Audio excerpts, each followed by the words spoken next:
Hey everybody, happy Friday. Almost the weekend, woohoo. We're just gonna give it a sec. I just wanna make sure I'm live before I get started. I'm not sure if we're gonna have anybody on with us tonight or not.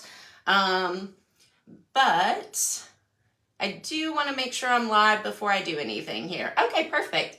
So I am live and I'm gonna go ahead and get started because tonight is another one of those nights where we just have a lot to cover, a lot I'm trying to fit in. And tonight we're actually going to be working on a transfer. We're actually going to be layering transfers. And I'll probably spend about 45 minutes on that. And then we're going to move on to shading and highlighting. So I have done a few things in between Wednesday night's live and tonight's live. I do have it recorded, but I do need to go back and edit that video because I need to make sure that I'm giving you all the details, and that will be on the protectant. Because once you finish with your blend, I show you in the video how we go through with a very fine grit sandpaper and just smooth out that paint, and then apply 2 coats of the sealer or clear coat is what we're using. And I want to go into some detail about the different options that you have for protecting. So as soon as I get that edited, I will post it to the group. It'll probably be this weekend. I also will have some bonus video as well on decoupaging. By the way, I didn't list any of these things in the class per se, but everything I do to this piece, I want you to be able to see. So this weekend I'll probably be doing the decoupaging because I want to get this finished up and staged so everybody can see exactly how it turned out. So I imagine the decoupage video, it takes a little bit to edit those. So I imagine I'll probably post it Monday or Tuesday. So just make sure you guys check back in the group because I'm going to have a lot of extra bonuses that I didn't even tell you I was going to cover in the class. So with that being said, we'll go ahead and get started here. On this piece, on the outside of this piece and everywhere except for these panels, I've put 2 coats of protectant on. I did not protect these panels. Oh, perfect, Jody. I'm so glad you're here with me tonight. Yes, perfect. All right, so like I said, I did not protect these panels because the easiest way to apply a transfer is directly onto your porous paint. You can apply it on top of specifically a clear coat, the protectant type that I have on the rest of this piece. I can put it over the top of that. Flat is still a bit porous, so it generally goes on a flat clear coat relatively easily. But once you get into like satin and gloss, satin it's a little harder to apply. And of course with gloss, it's a little harder as well. You just have to rub a little bit more. But it's easiest to apply it directly on your paint. In addition to that, a transfer does have to be protected. And we're going to talk about the options there as well because there's certain protectants that you cannot put on a transfer. But to get started, we're going to layer 2 different transfers, and we're going to be using the lace transfer with this beautiful design that kind of matches the raised stencil that we have on the sides. And then I want to put in some flowers over that. So we are going to be using the Delicate Roses transfer. Whoops. Oh, well, I just threw part of it, but that's okay. We're going to be using this transfer, and we're going to layer that over our delicate lace. So let's get started. And really, so this transfer, in all your transfers, you're going to get a transfer tool, which is generally a little wooden stick, something like this. And you will get instructions, which I don't have the how-to tips for you that come in the tube because all the transfers we're using tonight are my scraps. So I don't have the tips for you, but I'm going to tell you all the tips. And of course, if you get your own transfer to apply, you'll have the tips and tricks there. So the first thing we're going to do is we're just going to I'm going to cut this first. I do prefer to cut everything to size if I can. So we're just going to measure this out. And then I have a cutter. I'm going to drop you down so you can see how we cut it. And let me figure out which way is up. I can never tell on these. Okay. So on this one, this is the top. So the first thing I like to do is cut off these borders. I'm going to drop you down here. And we're only going to do one of these doors tonight because I want to make sure that we get through everything. So you see, I just have one of these cutters. If all you, sorry guys, I don't mean to make anybody like motion sickness or anything. I cannot cut a straight line. You can cut this with scissors, but that's just, I'm not good at that. So I like to use this tool. But I'm just going to cut off this border here.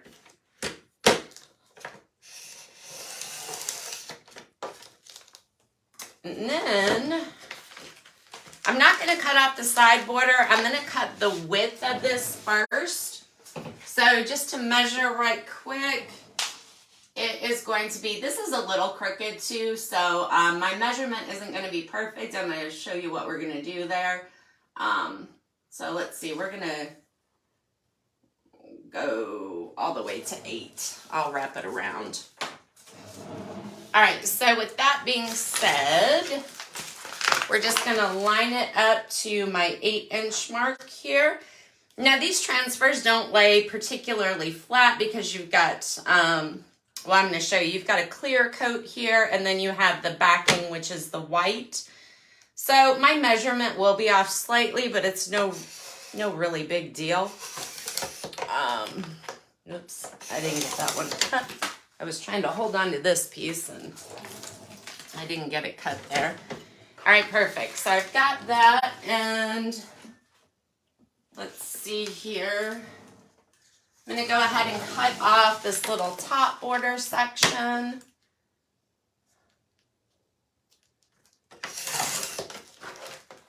Okay. And then let's just, I'm going to take a quick measurement to see what the length is on here. So it's about 9 1/4. I'm going to cut this a little big because I do think that I can always go back and take off a little bit more. And like I said, I think this thing is kind of crooked. So I just want to give myself a little bit of extra room. And even if I did cut it too short, it's not that big of a deal here. There's lots of ways you can hide that.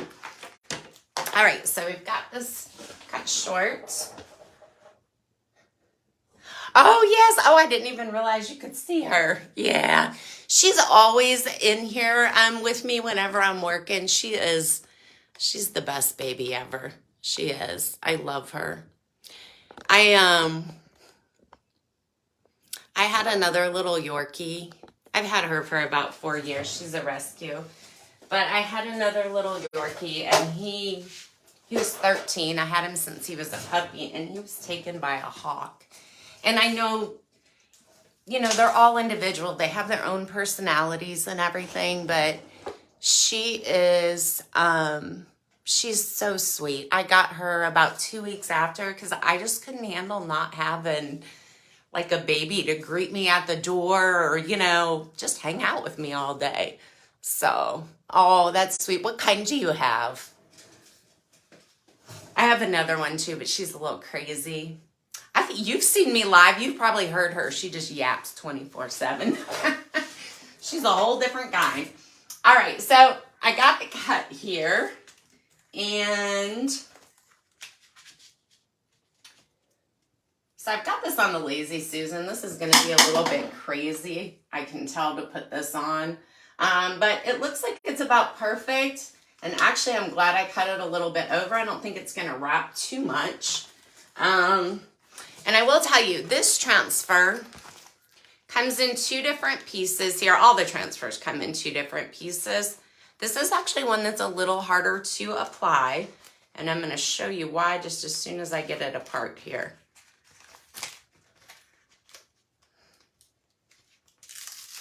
Okay. So you want to really be careful when you take it apart, because this is your sticky side. If you touch this with your finger, or if you fold this over on itself, it will stick together and it will kind of ruin that section of your transfer. So you just want to be really careful when you're holding it. But see the design here?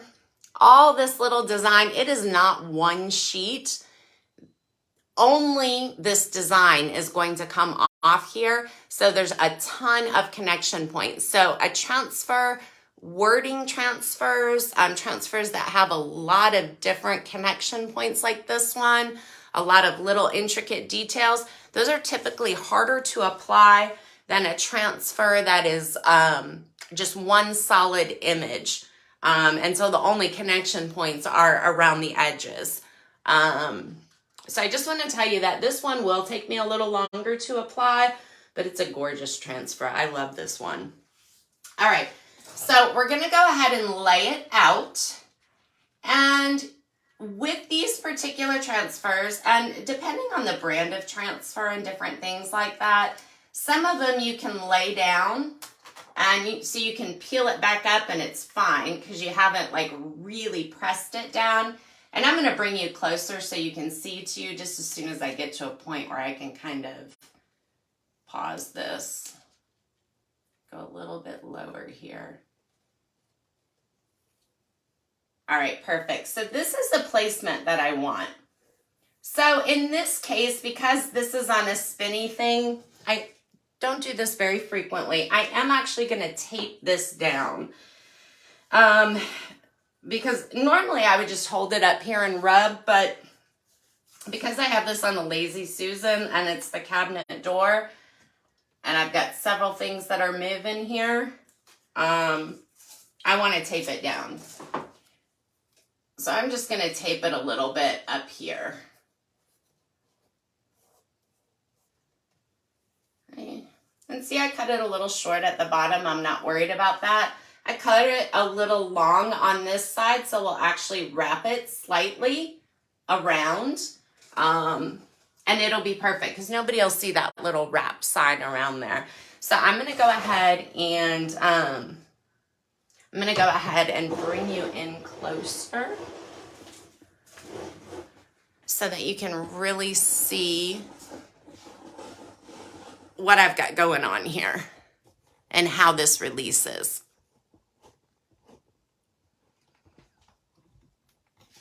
So I think I don't want to be in the way. I don't want you to have a glare. All right, I think you can see it pretty well.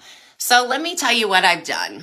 So each time that you apply paint, protectant, whatever it is that you're applying, it kind of starts over the hardening process, I guess is the best way to describe it.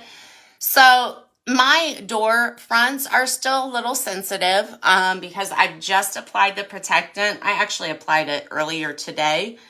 So I went ahead and just put some paper towels in there. So while I'm pushing this back, I'm not putting any extra strain on here and it's not going to like scratch up any of my already painted or protected areas.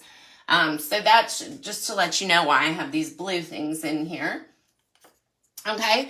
So now that we've got this laid down, I'm actually, whether you start from the right, the left, the top, the bottom, it doesn't matter, but you do want to go all in the same direction so that you can avoid getting any air bubbles or anything like that. Now, one thing I told you, this type of transfer takes a little bit longer because of all the intricate details. On the flip side of that, it's really unlikely you're going to get air bubbles in a design like this because there's really no place for them to pocket because everything is a connection. So you don't have to worry about that at least. So we're going to go ahead and I'm going to start rubbing it down all over the piece just a little bit more. So now once I rub it down like this, once I rub it down like this, if I try to pull it back and reposition it, it is not, I'm going to damage it. I mean, there's just no way around that because there will be some parts that stick and some parts that don't. So at this point, it's too late to reposition. So I'm going to go this way just along the bottom. Okay, so once I have it pretty well rubbed down, when I'm going around an edge like this, I like to go ahead, hit that edge because that usually releases pretty easily. See, it's already released up there. One other thing too, because we're not covering this in the class, this applies to whatever surface you're applying it to, except for glass. When you touch your transfer to glass, it's on there. There is no pulling it back. Glass, it sticks to immediately. So you're not able to reposition. You want to make sure that you lay down really, really easy. It also just automatically releases. Glass is also the only surface that you do not have to have a protectant over it. See, now that I laid this down, I want to go from the top down. So actually what I'm going to do, and hopefully, because I told you I just protected and I did protect this top part, good. I am running the risk right now with taping it of potentially pulling back some of my paint because again, it is not hard yet. This is such an awkward angle. All right. So we're going to go ahead and take a corner. And at this point, we are going to start, you know what? I need to brace this Lazy Susan somehow so it's not rolling. I think that might keep it from spinning. There we go.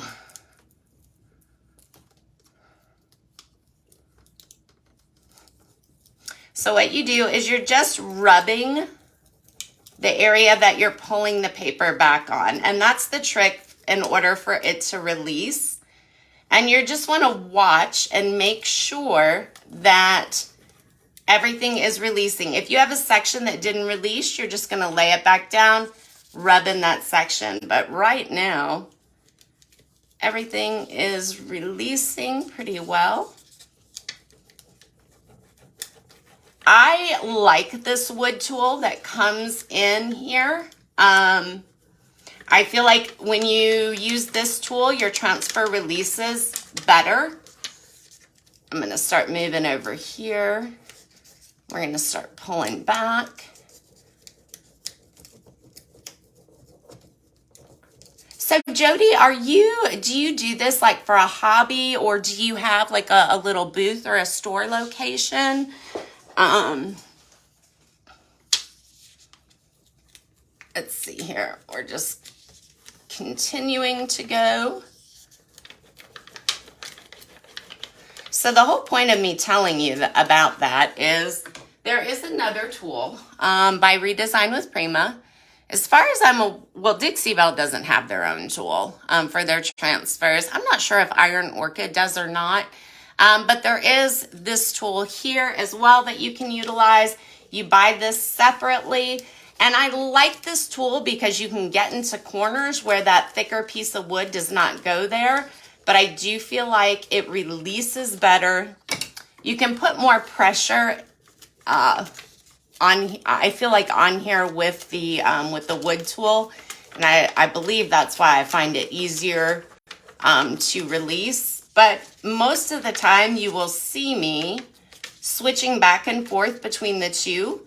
If I have any type of corner, or also usually if I'm going around an edge, like what we did over here, I will usually use this plastic tool because it just allows you to get into some of those, you know, smaller areas better. Also, and actually, you're going to see this next trick probably. Yeah, you will. We'll wait till we put on the flowers here. Okay, so see, this didn't quite release, so I just laid that back down. I'm going to rub that section a little bit more, and we're going to keep on going.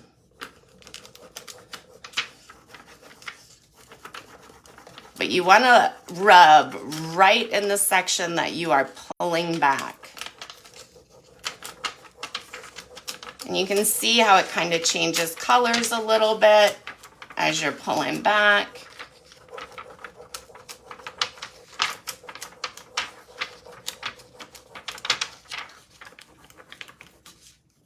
And I'm not really sure why I do this, but I always switch around to different areas when I'm doing a transfer like this. Not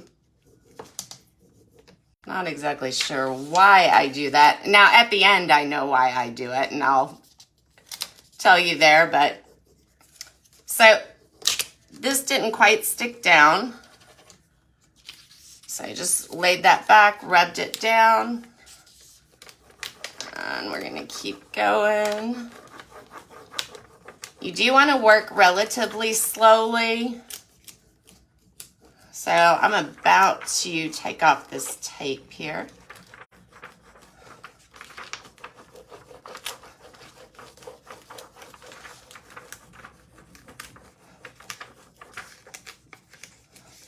Just about got this whole section off.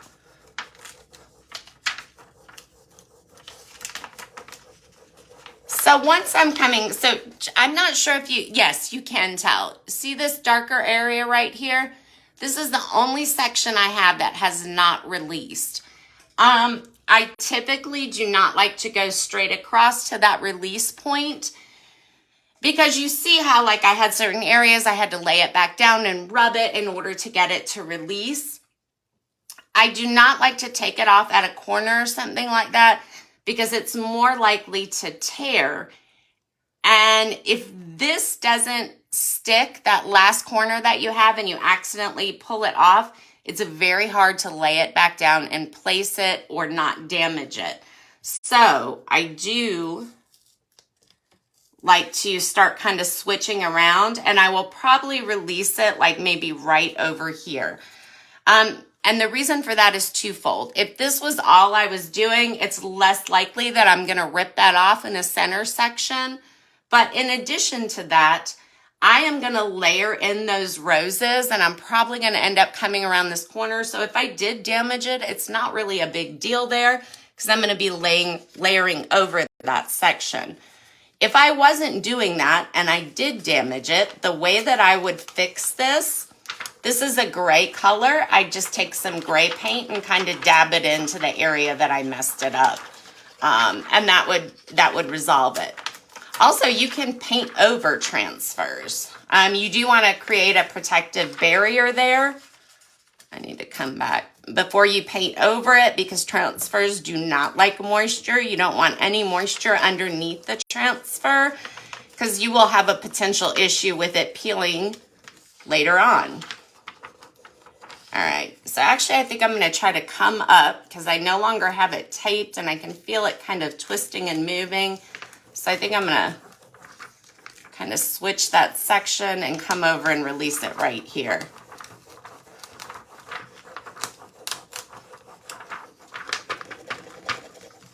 So what I normally do too is rub down really, really hard. This is all I have left.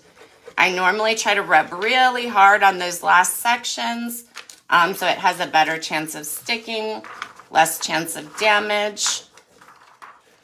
And by the way, when we're shading and highlighting, I am going to be using a gray color. It's a custom wax we're going to mix up.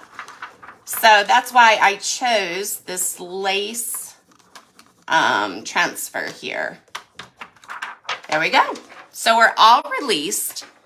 Now that we have this on, I want to go ahead and burnish it down. I want to ensure that everything around here is stuck down really, really well. And there's no chance of anything coming in under it. When I say anything coming under it, I particularly mean the protectant. So to do that, I use a finishing pad. By the way, the finishing pad is about this big, but to make it really convenient for my hand, I always cut these in half. You know, if you don't have a finishing pad, you can, like these Surf Prep sand pads, they have a nice spongy side over here. On occasion, I will use this if that's all I have available where I'm at. You can use like the spongy side of a finishing pad, or not a finishing pad, sorry, a sanding sponge. That works as well. So you can also distress transfers, but I'm just going through here. Now, when I first start to burnish this down, you can easily have some little portions that will be a little raised on the edges. If you come in and you put a lot of pressure on here, you're really pushing down, you can potentially rip it. So when I'm burnishing it, I go with light pressure. I just kind of rub across. After I do that, I come in hard and just really rub that down. So like I said, this is a Dixie Belle transfer. Let's see here. What a few pieces of furniture.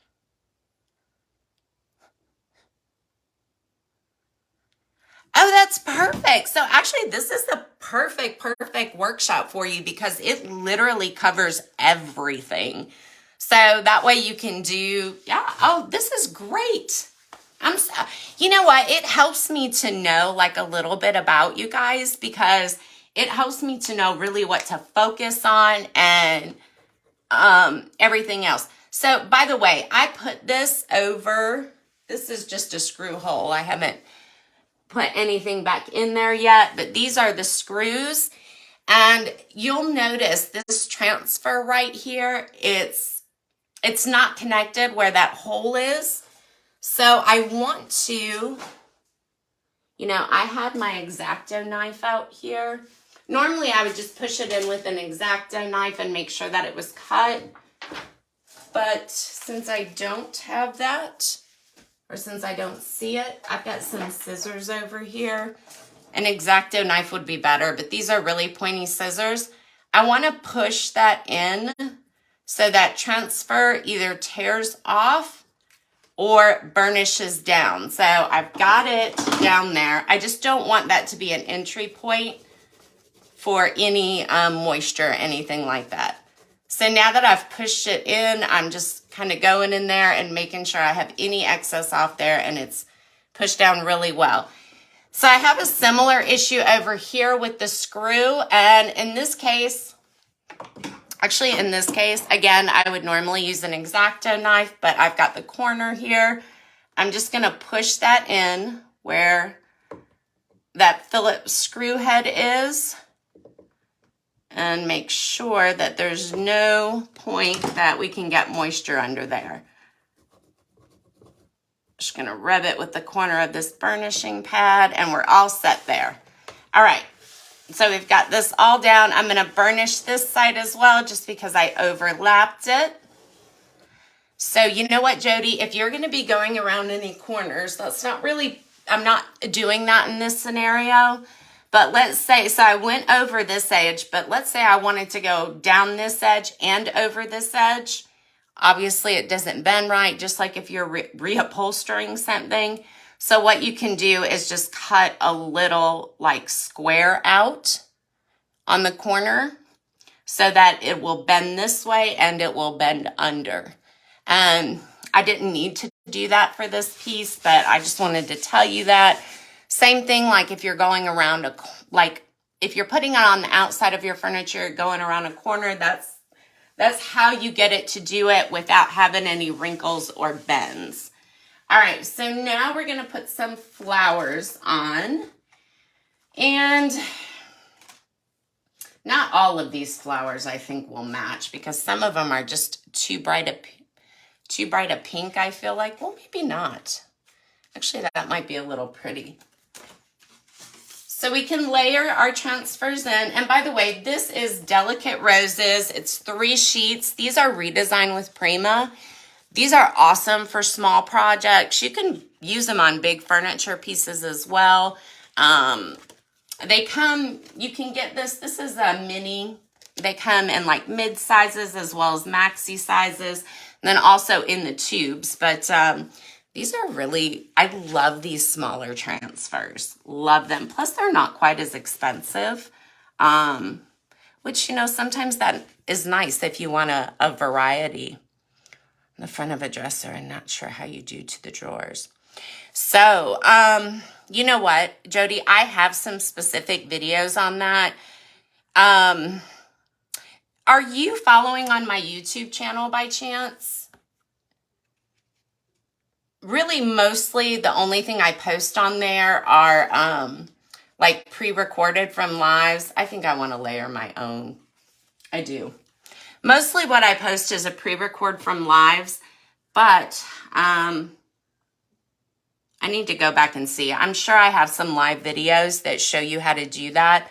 What you typically do. So let's say this was a drawer in the middle and it had like one of those, you know, like let's say it had a divider like up here and the drawer on top and the drawer down here.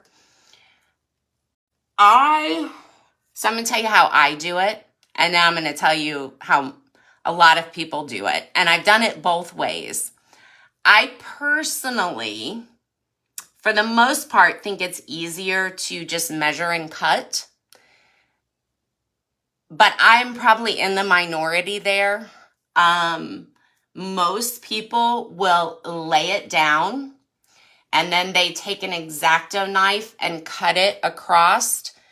I have too much of a problem cutting. I don't know what's wrong with me, but I can never get it straight. And you do usually want to cut it while the plastic is still on it because this material itself is very, very flimsy.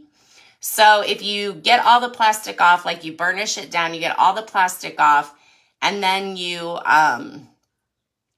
try to cut this, a lot of times you'll damage it. So you want to cut it while the plastic is still on. I think it's easier just to measure and cut, but that's kind of how it's done. Okay, so you know what? I'll see if I can. I don't know. I'll try to do it after the live tonight, but if not, I will, I'll remember because I checked the comments on here. I'll send you tomorrow. I'll send you a link, but I have hundreds of videos. I'm sure I have a video where I've done something like that. Since we're not doing it in this right here. Okay, so I think what I want to do is layer these in. Let's see. So I think I want some buds going up. So we're going to cut this out.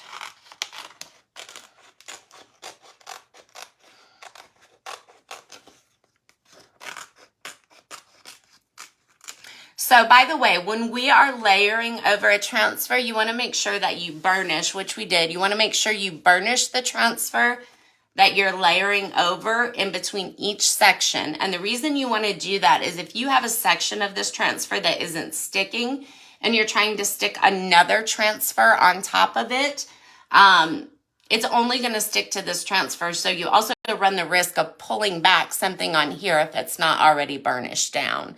So definitely want to do that in between each layer.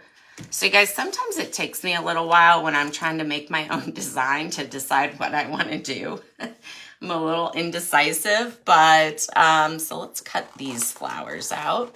I'm just going to cut this out around here. Which transfer do you have that you're going to be using? So I kind of like,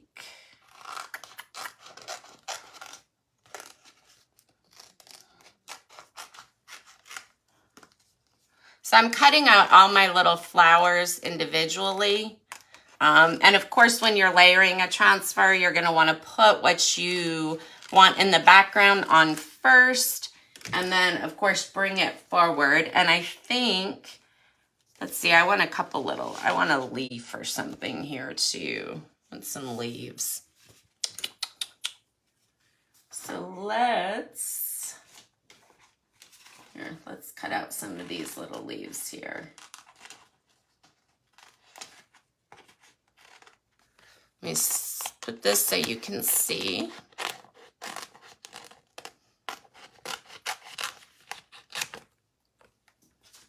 Perfect. All right, so we've got a few things we got going on here. So I really like this flower. I think I'd like to.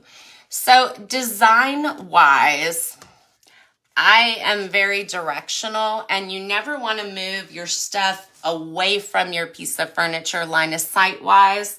So like, I don't want to put this going this way because it's almost like an arrow that points you directly away from the furniture. So when you're designing something, you always want to keep it in line going toward your furniture or leading you around a piece of furniture, or at least going to the center.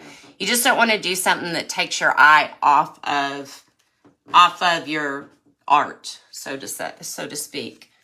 All right, so let's see. Let's do one of these. Maybe over here, layer these out a little bit. I think I want to run this along down here. And then I think we will, actually, sorry. No, I want this one too. All right. So let me move some of this stuff out of the way here. Sorry, guys. You know, I wanted you to see how I do this. Like on a live video, a lot of times I will have everything cut out and prepped and ready to go because of the time limitation. But, you know, when I'm trying to come up with a design, it does take me a little bit, like determining how I want to layer things together. So I think I want that one on top. I want this one running right here. I think I want this one over here. And then I think I want to bring this running right over, like running right here. Okay, so my first thing that I'm going to put on is going to be this leaf because it's running down. So I'm going to kind of hold that in place. And one thing that's really easy to do whenever you're layering like this is I like to use a watercolor pencil. And honestly, I would probably like to use, Vigorous Violet. I love that one. Oh, that's one of my favorites. And that's a big all one piece. Are you going to do it on the front of a dresser in the design that it's in, or are you going to redesign it? So I like to use something that's closer to the color of what I'm doing, but this is fine. This is a watercolor pencil. Do not use a regular colored pencil. A watercolor pencil, it's going to let me like come back with a baby wipe and just mark this line off. But what I like to do is just give myself like, I just trace around like one corner. So I know that when I lay this out, I want that corner to be right there. And then I'll usually give a mark on the other side, so I know that that's the other corner. So that's just an easy way when I'm layering that I make sure I get everything in the right spot. That's kind of like my little trick. Okay, so now one other thing that I need to do is normally I would cut this off first. Oh, I may have to find my... Normally I'd cut that off first, but I'm going to show you another way to do this. So again, I'm in the minority with that. Like I would normally cut this off, but actually in this situation, that leaf, I think is short enough that I can just wrap it around. But let's say I don't want to wrap it around. I can hold this in place. Well, this is a bit awkward because of the camera, but I can hold it in place. And I can come along with some scissors. I'm not going to do it because I can't get in here right. And I could actually cut it with scissors, but again, you want to be really careful because when that one scissor sticks to that underside, you can rip your design there. An X-Acto knife, this is how they do it with the drawers. I don't do it this way because I prefer to measure. On some occasions I will, but for the most part, you just cut through the drawer line with that X-Acto knife. And you go the whole way, but you cut it at this stage. I am actually, this is what I normally do too, because a lot of times I'll forget to cut it. And if the wraparound is too much, I will take my Redesign with Prima tool. It doesn't always work as well. First, I need to rub this down. It doesn't always work as well with the other tool. But if you rub really, really, really hard and then you release this, I'm just going to wrap that leaf around. I don't even want to worry about it. You can actually, it will actually cut itself off. This, Jody, is not for you at the front of the dresser, but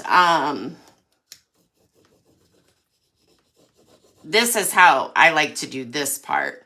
You can take your fingernail, because I don't think that cut it, and just go like this. So once you start to peel off, let me see if it's cut. Trying to do it with something kind of sharp. Yep, there we go. So it's cut. It actually already cut itself. And if I only have a little tiny bit like that and I've forgotten, that's normally what I'll do, is I'll just kind of cut it with my fingernail and everything's fine. So I'm just making sure I have it rubbed down nicely. And we're going to come over here and start peeling it back. Hopefully, yeah, you can see perfect.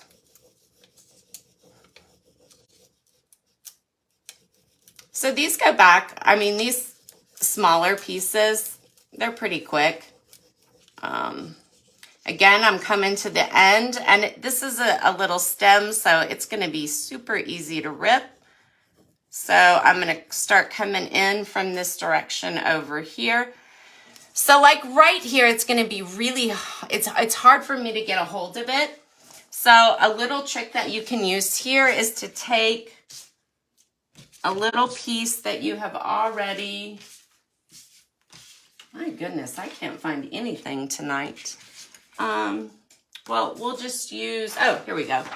Take like a little piece that you've already used and you can come in under so that you can get that grip. You can also use painter's tape. That is not my preference because it's really hard for me to control that painter's tape. Like how much I'm pulling, and sometimes I've actually pulled my design off. So not a huge fan of the painter's tape unless it's on glass and you're trying to get in a corner or something like that.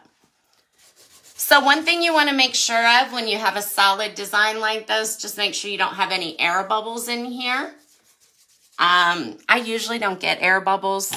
If you do though, you just take like a little safety pin. I typically use the tip of my X-Acto knife.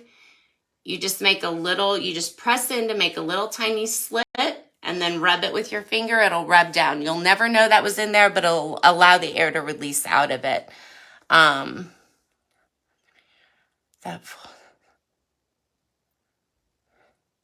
Okay, so yeah, it could. It could potentially, and that's what we're going to get to as soon as I get to these roses, because see how close I have it cut? I'm going to show you the trick for that too. Perfect. Most of the time, that plastic one, the plastic applicator, will not damage your paint or your other transfer. And by the way, the recommended amount of time to apply a transfer after you paint is 24 hours. I do try to wait at minimum 8 hours, but I know people who will put it on within an hour or two. And the problem with doing that is your paint is not hard enough. And sometimes you will actually pull back your paint with the transfer instead of your transfer staying on the paint. You also, it can feel dry to the touch, but it is not hard enough sometimes. So if that moisture is still in there, you put the transfer over it. Transfers don't like moisture. You can start to have issues with it cracking and peeling later. So until you have experience, I would always say wait 24 hours before you start putting on your transfer. That is really, really important. All right, so, okay, you guys, I keep losing my stuff. Oh, there we go. All right. So I think I had this one down here a little bit. We're gonna corner this one. I want some of those leaves on there. And then we're gonna do this one. And I think I want this white one overlaying, so it gives it a little break there. I think I kind of like that. All right, so the next transfer that I'm going to put on then is going to be this pink flower. And we're just going to mark here 2 little spots. Okay. And then let's pull this off. Oh, okay, so I want to get this done in the next 15 minutes. It's actually taken a little bit longer than I meant to. Here's where my second mark is. So I just did the same thing. I've got too much of an overlap here. I just need to cut this off. This is more than I would just use my fingernail to cut with. So actually, let me do, whoa. Here we go. Here's this part. Is this for this one? You guys, I just damaged my transfer. Perfect. So now you can see I stuck this to the wrong side of my white backing because I was going to cut it off. And now look what's happened. It's stuck to it. So when I pull it back, it's stuck here. So I just damaged this. This is why you want to be so careful. But I wasn't paying attention. I stuck it to the wrong side of the white backing. That's okay. I've got another pink flower over here. We're just going to pull it out and keep on going. However, my marks are not going to be correct. I don't want to take too long on this. I want to start telling you a little bit. I'm just going to start working now, but I do want to start telling you a little bit about protecting with these because it's best if you put this right on the paint, but I did touch on that before. When you protect your transfer, there are certain protectants that you do not want to put over a transfer. It just doesn't go well. And that is, so first of all, it does need to be a water-based protectant that you're using over your transfer. And there's certain water-based protectants, though, that still will have an issue. However, you can use a polyacrylic. Any of the clear coats by Dixie Belle are good. And you can also use the Dixie Belle wax specifically. Not most other waxes are oil-based. So if you're using the Dixie Belle, you can use it because it is a water-based wax. All right, here we go. This is actually, I think that's about where I want it. So let me go ahead and mark this off. You do not, however, want to use any of the anything oil-based. So, for example, I'm hoping I get this right. Yeah, we're just gonna go with it. So what I like to do on a corner like this that I do want to cut off, I'll typically just bend it back. I'll make a little mark on it so it's bent. You can see that on the white. I'm not sure. Yeah, you can see it right there. And then I'll just take my scissors and cut across here. Sometimes if I'm going for a long cut, I will, if I'm going for a long cut, I'll mark that crease with a,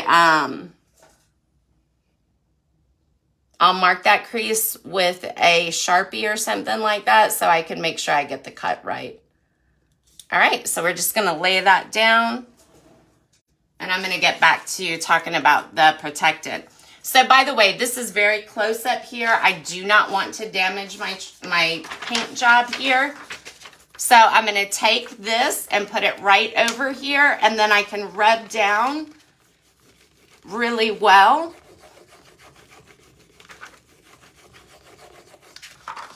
And then I'm all set. Come back up here. We're going to start pulling it back.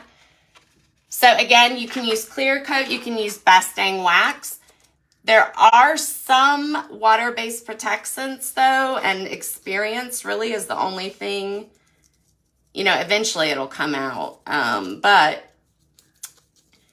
gator hide, for example, if you do not want to put gator hide directly over a transfer, over time it'll cause it to crack and peel. If you want the protection of gator hide though, because it is, you know, for outside, you can use it outside. It's also waterproof, so it's great for tabletops and stuff. But if you want to use something like that, you need that level of protection. You just need to put a clear coat in between to protect the transfer from the gator hide, and you're all set. And we're just gonna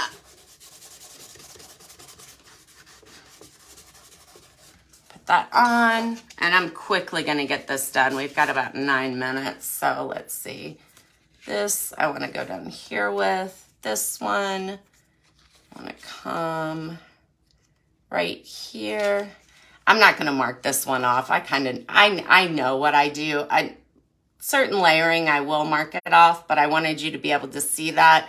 I know this is going to come here on the leaf, and this is going to come up just about right there on the center. So I am just going to put that corner there.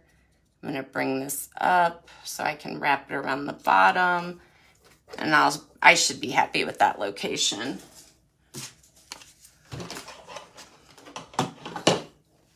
And then we're just gonna rub this down. And again, you just wanna start from one side and go to the other side. It doesn't matter which direction you wanna start, but you just don't wanna start in the middle and then rub them out. I'm not worried, I didn't put anything over, but you did see I just went down to my paint, but it didn't damage it.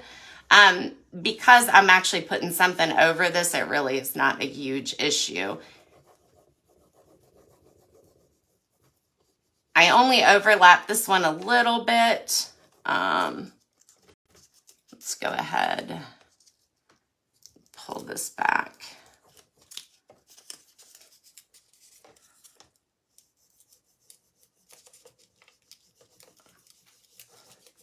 When you have a dresser or something that isn't moving, this is a lot easier and faster too. But right now I can't hold the door and keep the Lazy Susan. I've got it braced a little, but can't move it all. There we go, perfect. So now we just want to burnish that down, light pressure at first, and then just a little bit harder.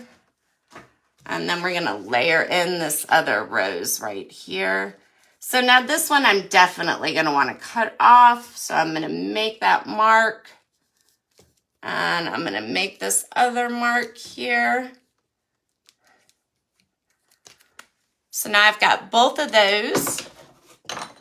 And we're just gonna hold it up. So now I'm cutting on a corner. Usually I'd probably be a little bit more careful with that. Make sure I was a little bit more precise, but right now I just kind of want to go in a hurry.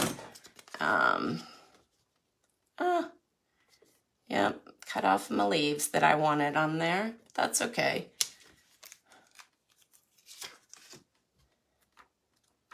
All right, I will tell you too, some transfers are a little bit more opaque than others. There we go, perfect. I'll lay that down.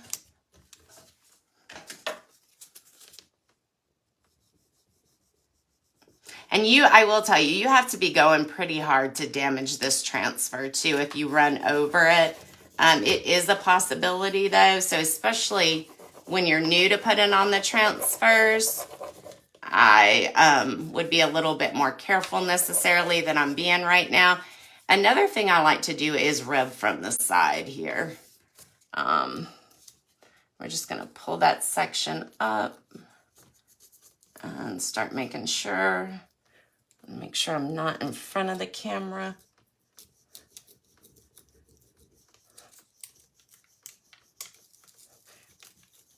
The main trick you want to know with the transfer is just rub where you're pulling it back. I'm going to start coming up from the side bottom though, because I don't want to pull that bottom off, just in case. Oh, I almost forgot about that leaf, and that leaf almost got damaged there. All right, perfect. So we're just going to go ahead and burnish that down. And so let's say I look at my design now and I feel like it needs something else. So maybe I want to run a leaf out up here, which by the way, I probably will later. It would have been best if I would have decided that early on, but you can always, like if I wanted to just take this, like this bud or something and just run it out here, as long as I line it up pretty well, I'm still okay. I can still make it look that way, but it is harder whenever you decide later that you want to go in and put something else on. All right, so my next step on this door, once I finish those transfers, is just going to be to protect it. And I do prefer a clear coat for protecting this. You do not want to use Big Mama's butter. You do not want to use hemp oil. You do not want to use polyurethane over these, nothing like that. A polyacrylic or like Dixie Belle's clear coat. I think Wise Owl's water-based clear coat, not their enamel. Their clear coat, I can't remember what they call it. That is okay to use with the transfers. Redesign with Prima actually has a list of all the different brands. General Finishes clear coat works too, as long as they are water-based. Gator Hide is an outlier. So, you know, you're really just looking for a water-based protectant, and of course know that Gator Hide, you need a barrier in between. I don't ever see the point in using a polyurethane that's an oil-based protectant. A lot of people are like, oh, it's oil-based, that's great. But with technology now, they have come out with so many water-based protectants that give you the same quality of protection that a polyurethane would give you. I would never recommend a polyurethane. I've done it on a custom just because I've had customers who have that mindset. So I mean, every great once in a while I will do it, but there's no point to it. Definitely there's lots of water-based protectants that are equally as good. But this is it. I am going to come back and I'm sure I'll layer in some more stuff here. But for the purposes of time, we definitely want to go ahead and get to doing our shading. Sorry, I'm trying to get all these paper towels out here.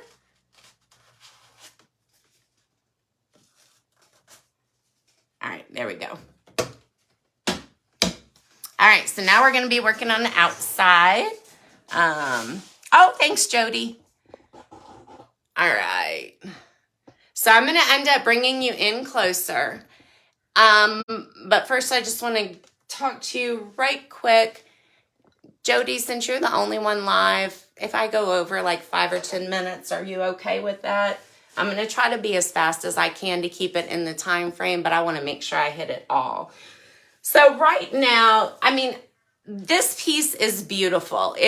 Well, I think. Okay, perfect.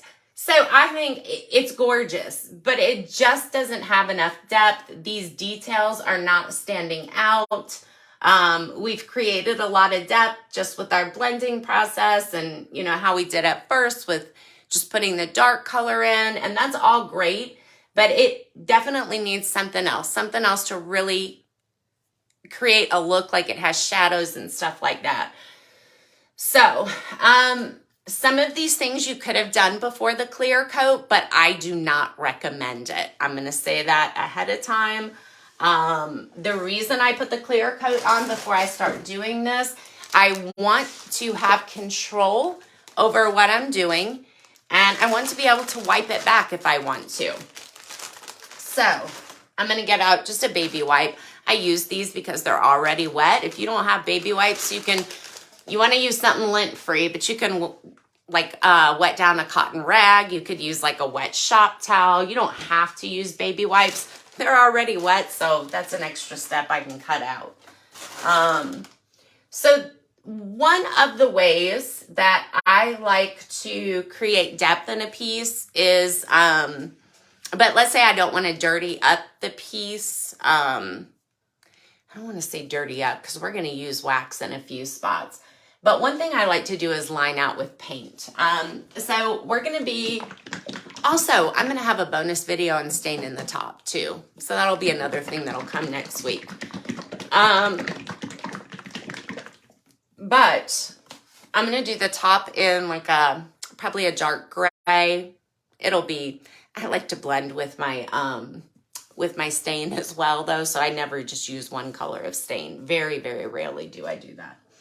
But I'm going to be using Hurricane Gray because it is similar to the wax that we're going to be using, as well as the top. It's going to bring it together. So I'm going to bring you guys in here. And this piece will actually be for sale. I specifically designed this piece for this class so that we could literally cover as many, I could cover as many options in here as possible. So it'll be available in my booth, and I may put it online. I haven't decided yet. It depends on how quickly it sells. Usually I sell pretty fast locally, so I don't ship a lot of stuff unless I get ahead on furniture, then I will. But for the most part, I'm never ahead. Because if something takes me several days to do, because I do also wait the time frames. I like to wait the time frames in between things. Like for a transfer, I like to wait 24 hours. I want to make sure it's good. But for the purposes of lives, I don't always do that. But if it's not for a live, then I do actually wait the time frame.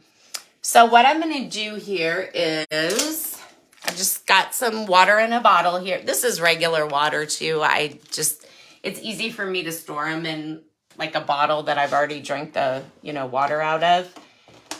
So in these areas like this, I don't want to necessarily dirty this up and shade it in a lot. So I like to use this method with paint. I actually just dip my brush in a little bit of water, so it's super watery. And then I'm going to dip it in a little bit of paint. This is an art brush. And I'm just going to go along here. You lay your hand down. You don't have to be super precise and exact. You just lay your hand down and put these little lines in here. Every time, though, I dip it in water. Remember, my piece is protected. So this isn't sinking into the paint. If something gets messed up here, I don't have to repaint the whole thing. That's why I protect it. So that I can wipe things back. When you start doing details, you don't want to clean up this whole thing. And by the way, I made an error with the glue, and then I just come back with this baby wipe, and I'm going to soften that up. So I'm wiping back any excess. Probably wiped a little bit too much back there. This is a very natural look. Very, very natural once it dries.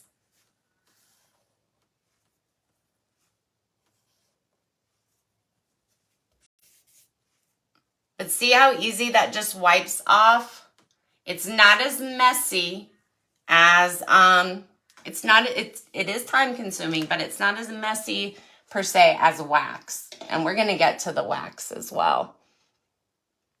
These are just different options for you to add detail to a piece of furniture.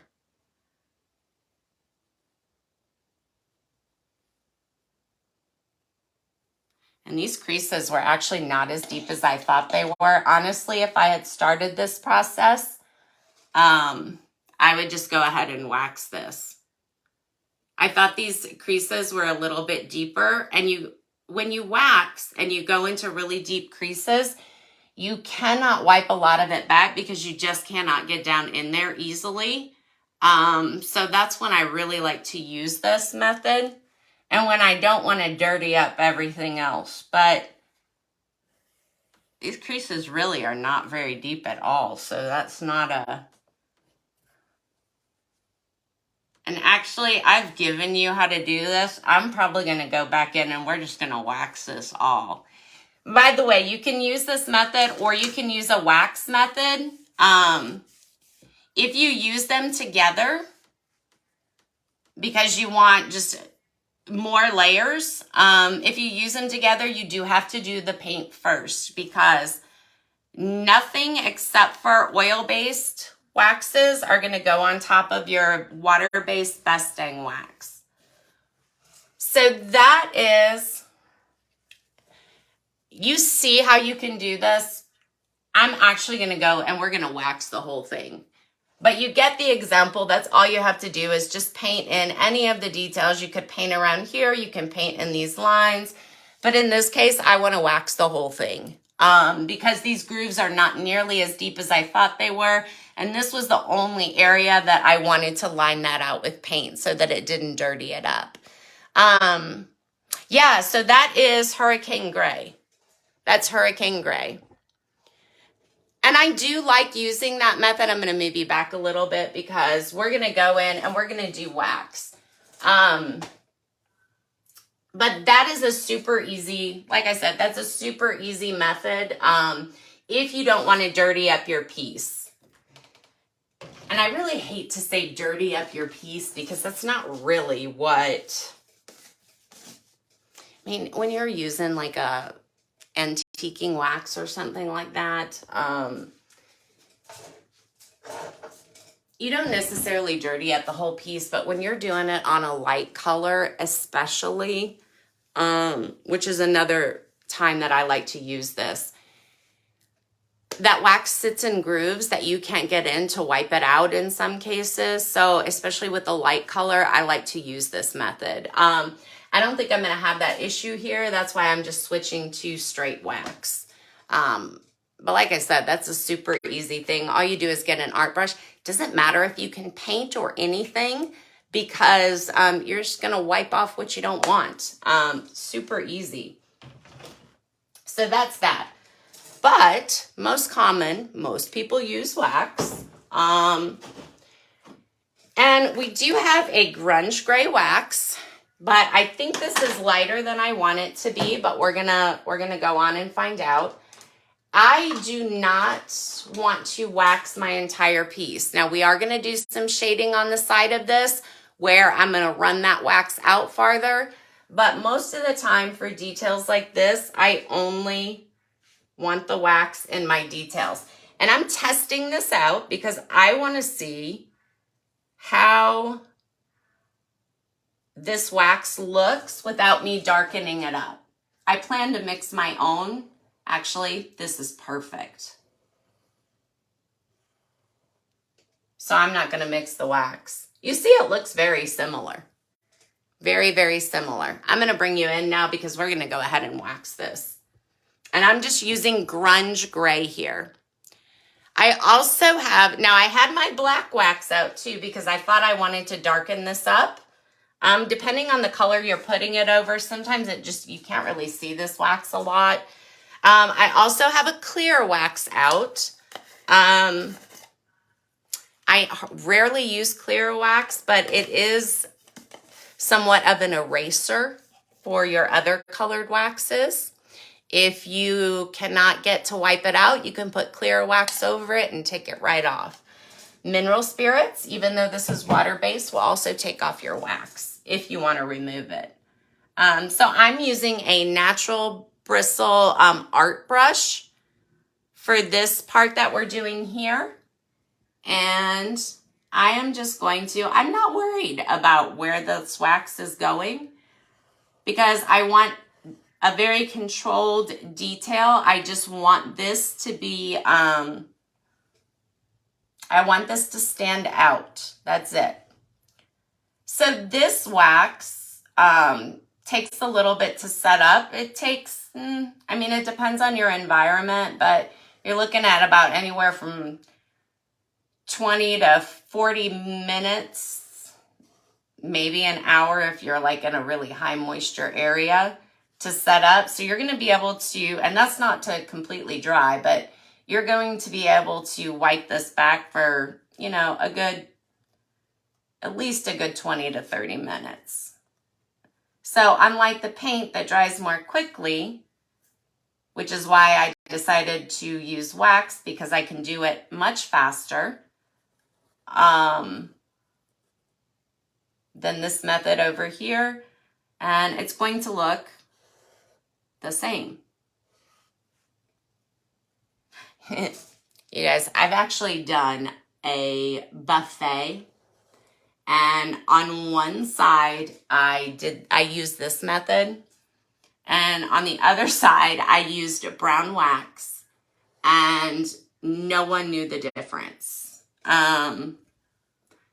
So they look very similar.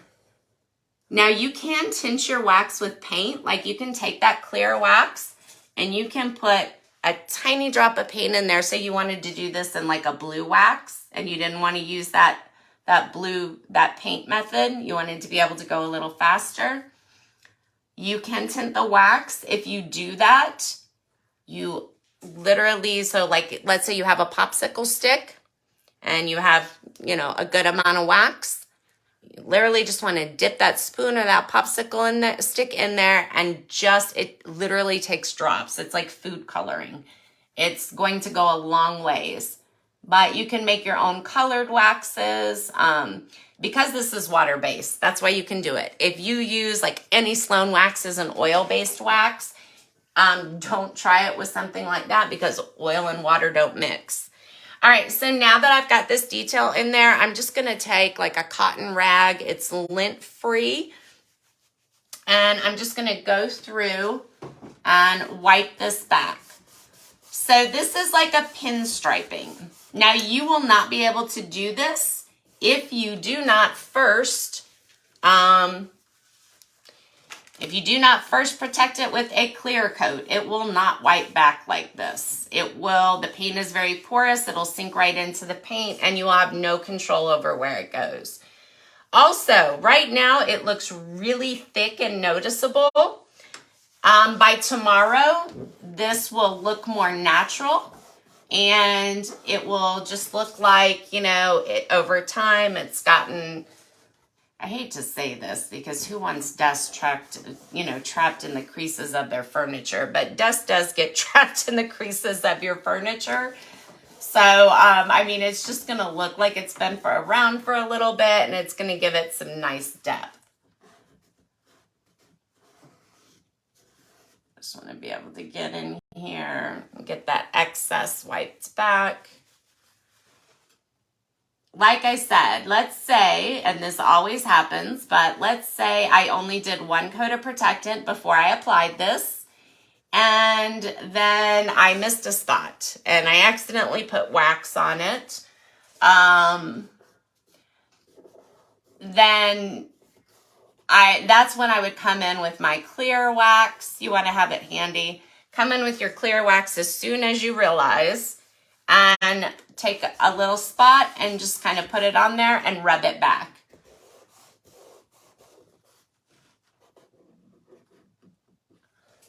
Now, I do not protect over my wax because wax in itself is a protectant.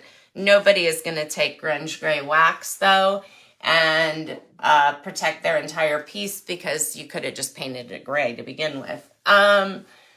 So, I mean, really the only time people use, actually, I'm getting into the other video, but the only time that people really use wax as a protectant is a clear wax. And even if you're doing an aging process, you protect with the clear wax first, you let that set up, and then you go back in with your darker wax, and that's so you can have this control and wipe it back as well. The reason I typically will protect with a clear coat, and you're going to get this all in another video, but the reason I typically choose a clear coat is a clear coat does not have to be reapplied over time. It has to do with the durability of it. If I'm selling furniture, I don't want my customer in 6 months to have to go back and reapply the wax to it because wax is not forever. And that's why I typically don't protect with wax. I do use it a lot to bring out details. And that's what I'm doing now. So if I had put as far as the order of everything goes, if I had put a transfer on here, I would protect over the transfer with the clear coat. I would wait. Typically I like to wait overnight. In this case, I only waited about 3 or 4 hours. And then you can come back in and start doing your waxing or your other stuff here. But look how gorgeous that is. I love that. And that's going to soften up a little bit. Let me bring you in. It's going to soften up a little bit. So tomorrow it's going to look a lot more natural. But look at that dimension that it gives it. Makes a huge difference. Huge, huge difference. Okay, now, so for this emblem, I'm clearly not going to come in here, which I mean, I'm not going to say I never have before. But, you know, you could come in here and just be very specific about where you want it. I'm not going to do that. So for something like this, I will typically use a La Petite brush. By the way, I never wash my wax brushes. So this has a little bit of brown on it, which I tried to wipe all of it out. But if you do want to wash them, Dawn dish soap or scrubby soap. I actually like Dawn a little bit better. Everything else I use scrubby soap for. But Dawn, you know, removes grease. It'll get this wax out really quick if you do want to wash them. I actually have one for almost every color except for grunge gray because I don't use that very frequently. But anyway, so I'm going to use my La Petite and I'm going to come in here. I'm going to put some wax, and that's actually a little bit more than I wanted. Put a little bit of wax on here. I am going to move it around, wipe it out a little bit on a plate, paper plate, anything like that. And then I'm going to come in here and I'm just going to start scrubbing this in kind of this round motion here so that it gets into the details of my mold. And once I've done that, I'm going to come back in with my t-shirt here. Just going to go around the edges first because I want that area to be nice and clean. And then we're going to bring that highlight back to those raised areas.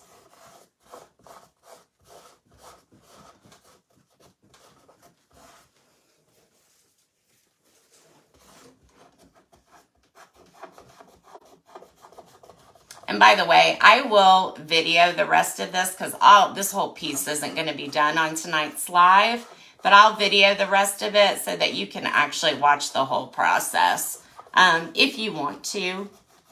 Like I said, there'll be quite a few bonus videos that I did not advertise, though, that I will post in here. And I'll keep it exclusive to this group. All right, so see how much more depth that gives it? Like it's a huge difference. Like I said, tomorrow it's going to soften up, but big difference. Okay, so one more thing I'm going to do here. And this is a little out of step, but it's the only way I can do all of this for a live. On top of this now, so these are my low-lying areas that I'm creating that shadow in. But I also want to, oh, thank you. I also want to highlight these raised areas.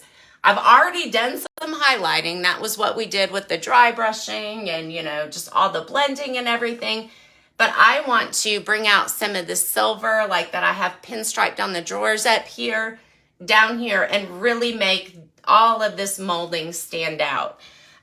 In this case, you could use a gilding wax on it if you wanted to. The gilding wax is the absolute last step because it's oil-based. And I'm not going to put it on. I'm just going to show you. I'll probably put it on another area so you can see, but you just put it on with your finger, and I could just go right over those raised portions. In this case, I've already used the Dixie Shine. which is like, it's similar to like a gold leafing or silver leafing or whatever you want to call it.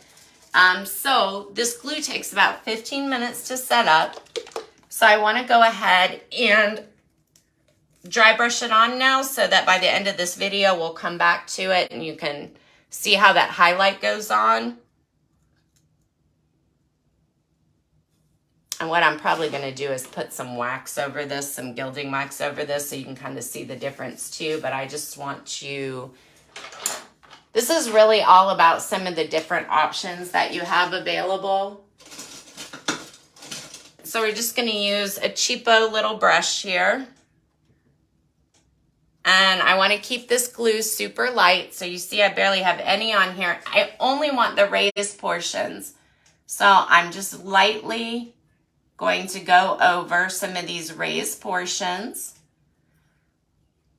So for the purposes of the live, normally I would let this Best Dang wax set up.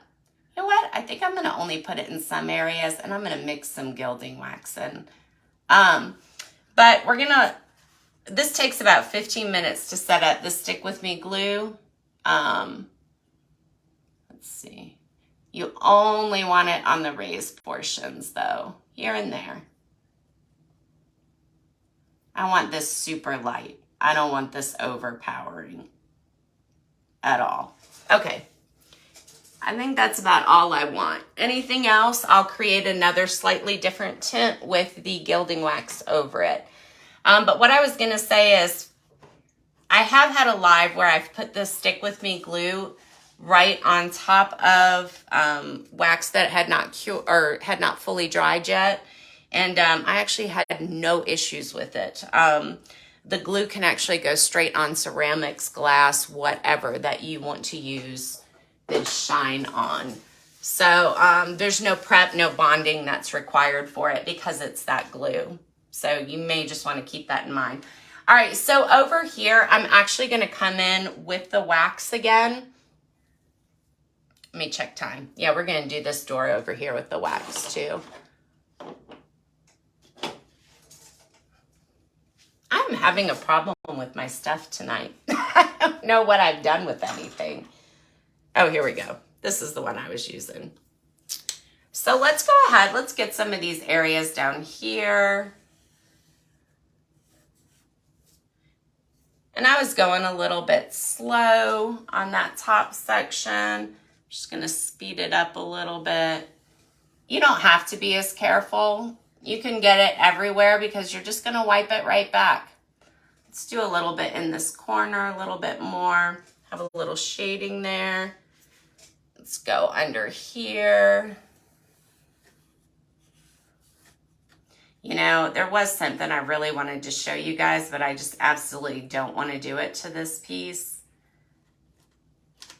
If you see someone and they have just this really, I mean, perfect line with their, you know, and these indents right here in gold or silver or whatever, some metallic, you know, and it's lined out perfectly.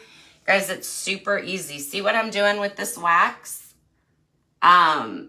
So you take your gilding wax and if you put it in a bowl of hot water, put your gilding wax in a bowl of hot water to melt it, it'll go on just like paint. And you see how I'm wiping back this speck stain wax? All you're going to do is instead of wiping it back with this lint-free rag, wipe it back with some mineral spirits on like a shop towel, and you will get a perfect edge. That's not really part of this class, but it's good to know because that's one of those things you never really see people do live. So you never quite know how to do it until you just kind of figure it out. All right, so I'm switching back to my La Petite. Dip it in a little bit, offload it on my paper plate. And we're gonna get this mold down here at the bottom. And now this is a deeper mold right here, so you really gotta press it in to get into those details. I think I might have an opportunity to use my clear wax too.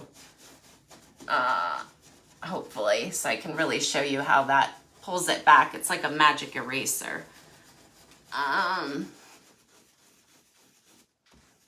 Just want to make sure I get into all those grooves. So this isn't the only method to shade as well. You can use like a glaze. And glazes are gorgeous. And I love how they look, but they are a lot messier to use. So that's one reason why if I can use this method over here with the paint or this with the wax, I prefer that over a glaze because it's easier. It's not as messy or anything like that. All right, so here we're just rubbing this on, and every once in a while you'll just want to change your spot. Otherwise, you're not pulling back, you're just rubbing more in.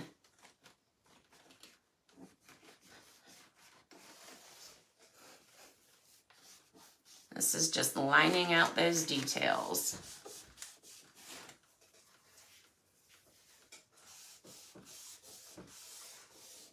And I tend to like this very subtle so that it looks more natural. Other people like it heavier. It's all a personal preference, how much you want to wipe back. If you wipe too much back, you can just stick it on again. I just want this to appear dirty in here. I guess dirty is the right word. I don't actually want a solid line. I considered it, but I just don't feel like it goes with the overall feel of this piece. I just want it to be a little bit shaded is all. It's really all I'm going for is some shading on here. So I'm just wiping back. So also when you're going around molding like this, that's one of the easiest places to miss with your protectant because it's really hard to get sometimes into all those grooves.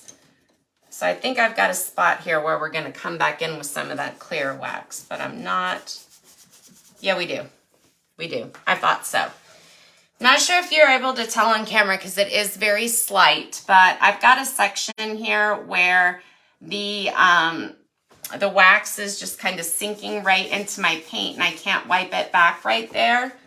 So what I'm going to do is I'm just going to take a little bit of, it's pretty subtle. I get a little bit picky whenever I'm doing this part, but you just stick a little bit in your clear wax. White wax works as well, but it will give you a slight tint. And I'm just going to put this down here on this area, and that will completely pull back all my gray wax there. So it was like I never stuck it on there. You want to protect first though, because you don't want to do that over your entire piece. That's just too much work.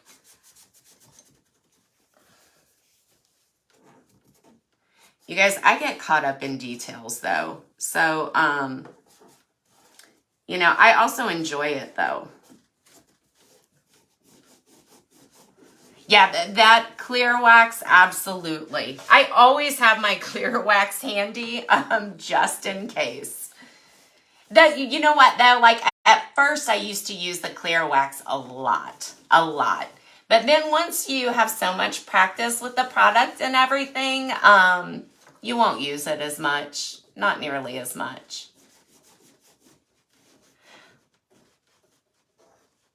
Okay, perfect. I love that. That looks so, I'm going to bring you guys in. I keep saying you guys, Jody, but I'm so used to more people being on. But here, take a look at that. I mean, the details look perfect. And it'll soften up tomorrow once it actually dries and look totally different. All right. So given the time, we're going to move on to the side because I'm actually going to show you another way to apply this that's going to be a little bit different. And I will end up coming back in here with my gray wax. I'm going to tell you something else. I must not have gotten this corner very well. And I know in the prep video I even said this, but I don't think I got this corner really, really well. It doesn't matter though because of the shading that I'm doing. But I have a very tiny spot of bleed through, like right there. It's just a little bit yellow, just right in that crack. It's not going to matter because, you know, I'm going to cover it, but it is definitely it is definitely something you want to watch those corners when you're applying your Boss. It would be an issue though if I wasn't applying the wax or doing any shading. So I probably would have been a little more careful.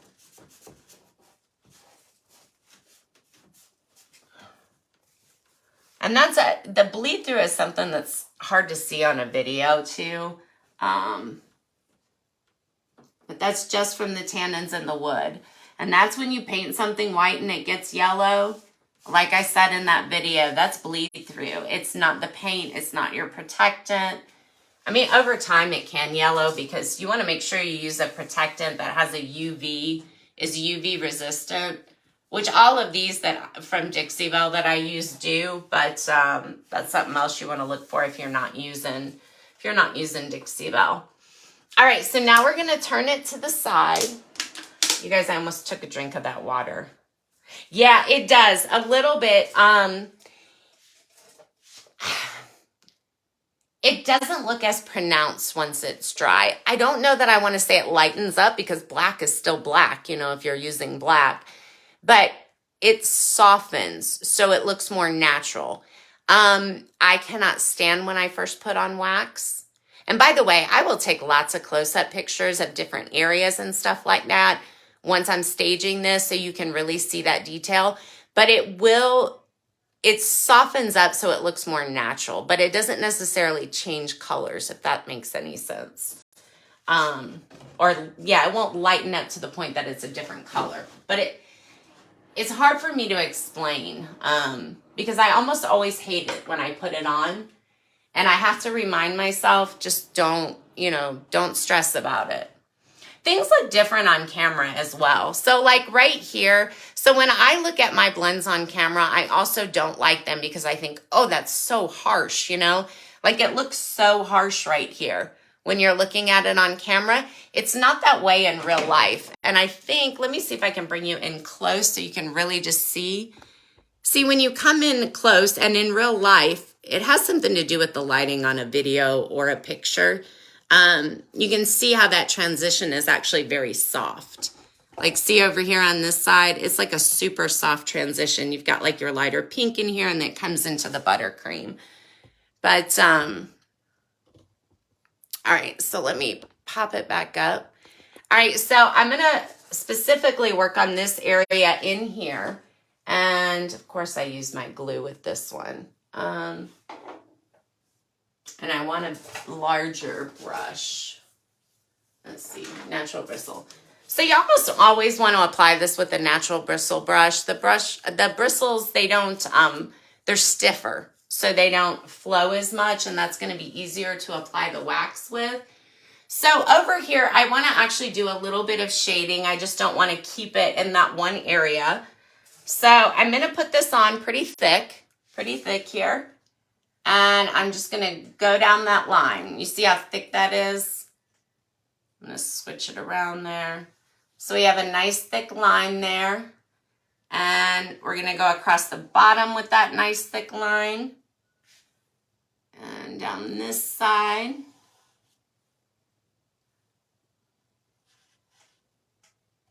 I want it, like I said, I want this thick in here because I'm actually going to shade this out. I want to add some shading in here to really enhance the look. I think I want that a little bit thicker up there. All right, so once that's in here, and I'm going to take a premium chip brush. Oh, here we go. Premium chip brush. So this is also a natural bristle brush, but this is a little bit softer. You could use one of the cheap chip brushes from Lowe's as well. This is a little bit different. These things last forever. A lot of people will take a chip brush and cut some off, which I do have a couple of those as well. And that'll create a similar look, but I want a super soft shade. So I have my bristles all the way out. And I'm going to come over here and I'm going to just start dragging it out. And I'm also going to push back too a little bit because I don't want it quite so rough. I'm going to drag it out. I want to soften the line though. Drag it out, drag it out. And another reason I want to shade this is I do want to highlight some of this raised stencil. So I'm going to keep dragging this out all the way around. This is why you want more stiff bristles too. You always want to use that natural bristle brush. All right, so now I'm just going to kind of soften this line up.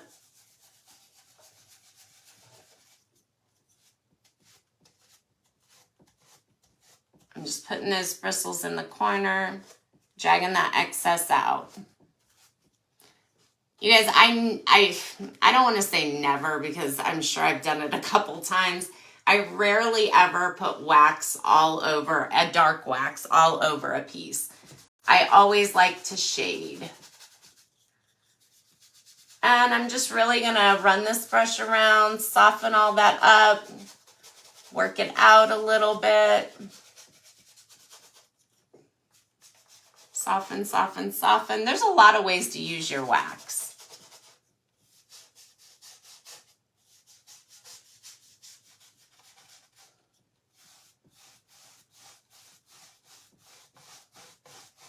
I almost use it just like I'm painting, but I'm painting with wax.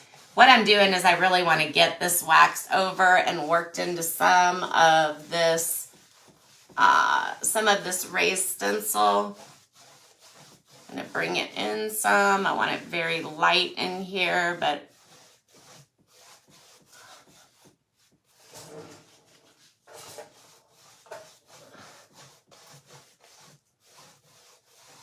just really accents to that blend that you've got going. I love creating this shading. All right, so now that that's done, obviously you don't want it to leave it quite looking like this. Next over if you want it darker. Oh, absolutely. So once it's dry, so like tomorrow, let's say, oh, it's too light, I wiped too much back. I can go over and I can add more to it. That's no problem. You can also, this is a water-based wax. And so other things will stick on top of it. It's not really recommended, but it does work. After about a week, you can pretty much put anything over it that you want to. You can absolutely do that after 25 to 30 days. But if you just want to darken it up with more of the same product, more of the wax, then by all means, you can do that at any time. If the wax is still wet, sometimes you'll start to pull it back or something like that. But next day, you can always do that. So what I'm doing is first I'm just going around and I'm getting it off of these areas, you know, the raised areas that I didn't mean to get it on to begin with. Like where I overlapped in some of these sections. Same with down here. That's a raised part. I want that to be super bright. I want that to be a highlight. So I'm going to wipe that back without taking too much out there. Now I'm going to start coming in and just wiping back a little bit here because I don't quite want it as dark as it is. But what's happening is I'm not putting a lot of pressure on this. It's coming off my raised stencil, but it's leaving some of that gray down in the depths. So it's making this raised stencil stand out even more. I just want to give it some shading. I still want to keep a soft line for the most part for my wax. So I'm not putting a lot of pressure on this. I'm not really, like I said earlier about changing spots on your rag, there's a point where if you don't change your spot, you're not really wiping back any longer. You're just moving the wax around. Also, next day, say your wax looks kind of dull. It's not quite what you thought it was going to be sheen-wise. You can buff it out with a finishing pad, same thing we use to buff our transfer out. You can buff it out with a finishing pad to kind of brighten it up. Let's see here. So very little pressure. I'm not changing spots. I don't want a clean spot because if I get a clean spot, I'm going to wipe way more of this. I'm going to take it all off. That's not what I'm doing. And this is so hard to see on camera. I'm going to try to bring you in, but some things just don't show up well. Metallics are another thing. See, I did just switch to a new spot because it was a little bit dirty and I wiped probably more than I wanted to. So I wiped more than I wanted to back. So all we're going to do, I'm not going to put any more wax on this brush, but I am going to come in here and add some more. I'm just going to feather it back in so I can put that shading right back in there.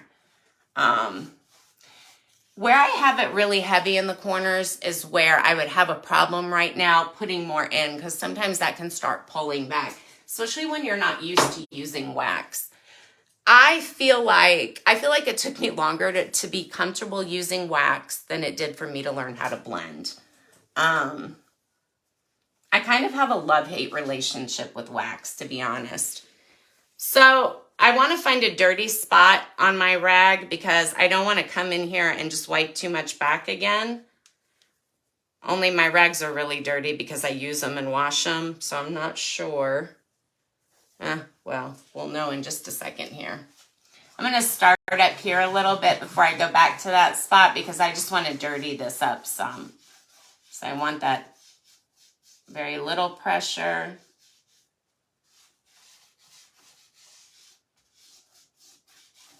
Again, I get caught up in the details. A lot of people don't go this far into it when they're using their wax.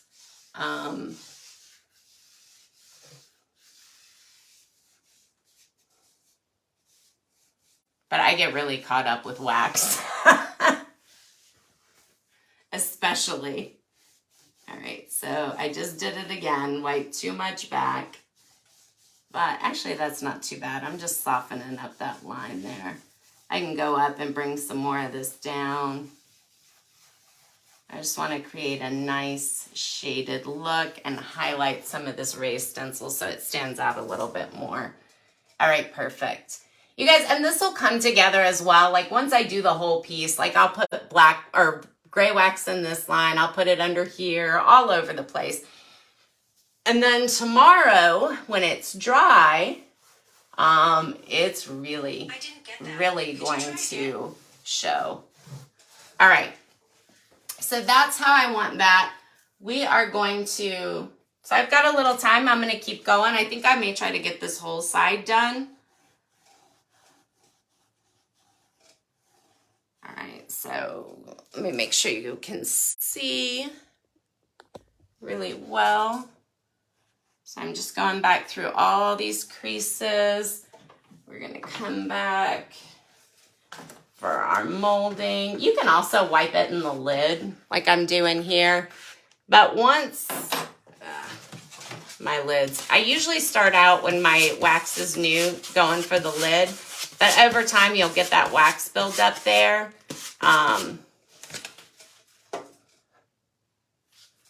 So you'll want to stop doing that after a while.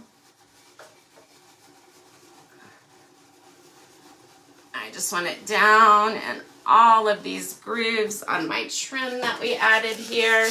I'm going to get some of that excess on my plate.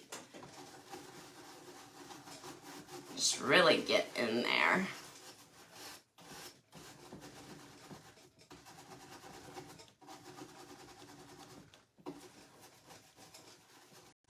Want it all in the details. You want this trim to look like it's always been here on this furniture and not like you just added it. Then I'm going to come back in and get some of these grooved areas a little bit better. Get that shading coming out of the corners.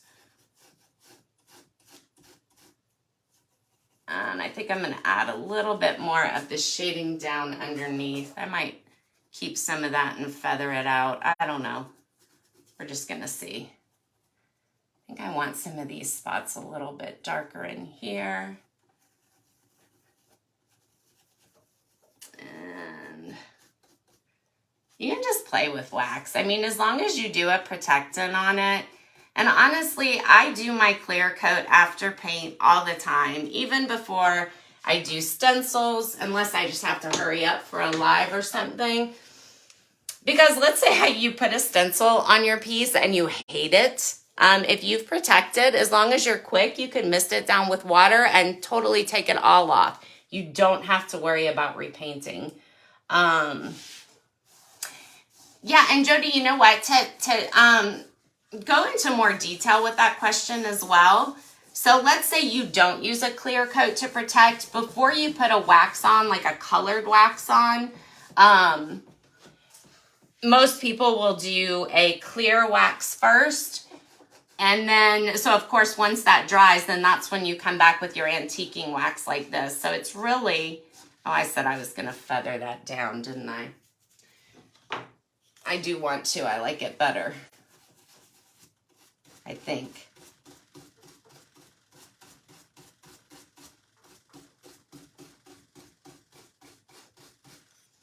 I'm going to feather this down before I go in and wipe it back anymore. All right. So it's the same principle with that. And I did it again. I keep hitting this spot up here. Let me get some more gray on here before I go back and hit it again. Let's see.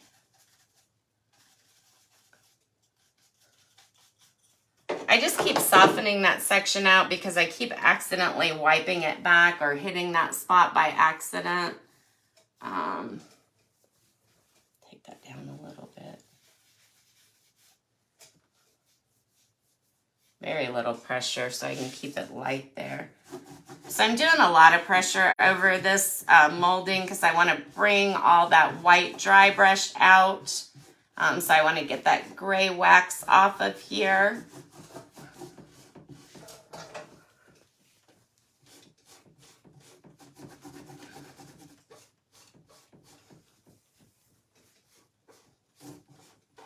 Because I decided to add this molding at the last minute, I am going to point out one thing. Anytime I add molding on, I didn't get to do it here, but anytime I add a border molding where I have to pour it in pieces, you see how you have that little break whenever you put it together? That drives me crazy.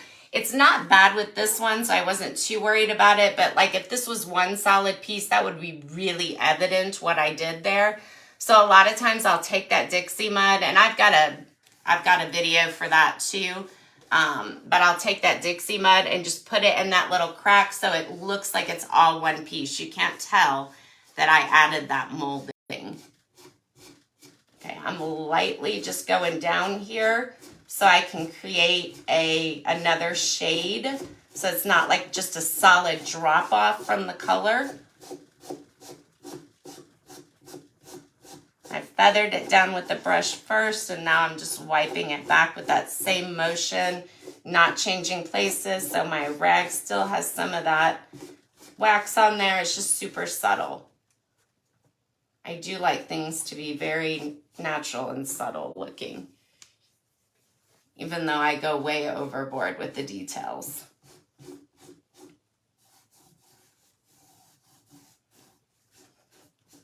Love how that's coming out.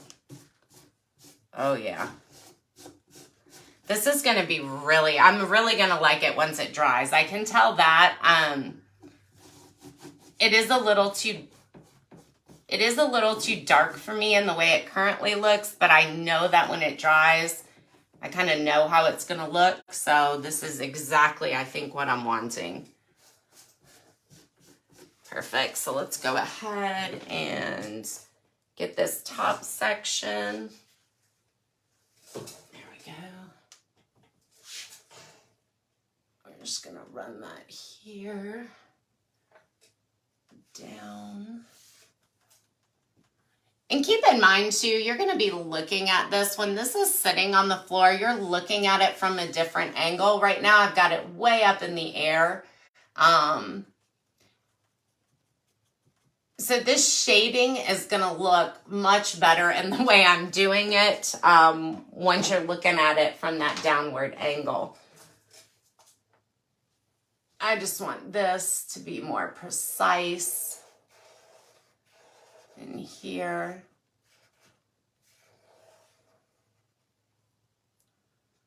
And get that extra shading in there.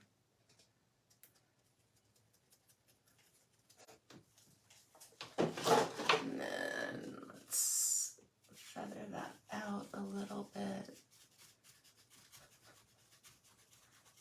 I'm still feathering out. I'm just not being as precise in my movements as I was whenever I kind of wanted you to see.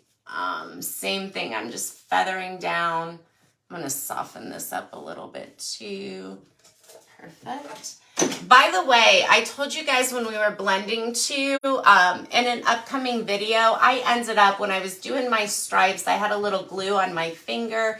It got stuck in one of my blended spots and I accidentally added some Dixie Shine in the middle of a stripe. So I did have to go back and fix a blended spot, which is hard to do.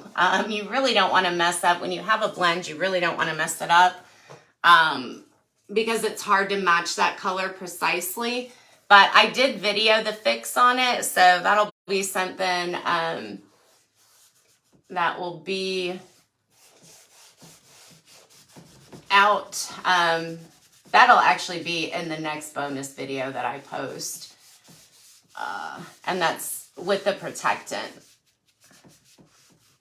Actually, I think maybe I'll cut it out. It's in the protectant video, but I think I may cut it out so I have a separate one, just a super short, in case you don't want to watch the whole thing. All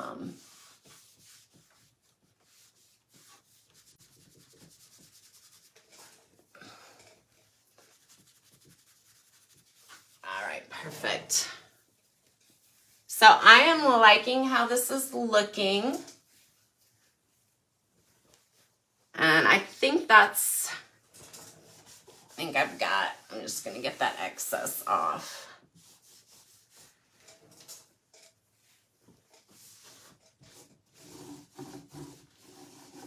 All right. So I really like this. So we're going to go ahead and we're going to come back around because our Stick With Me glue should be set up now.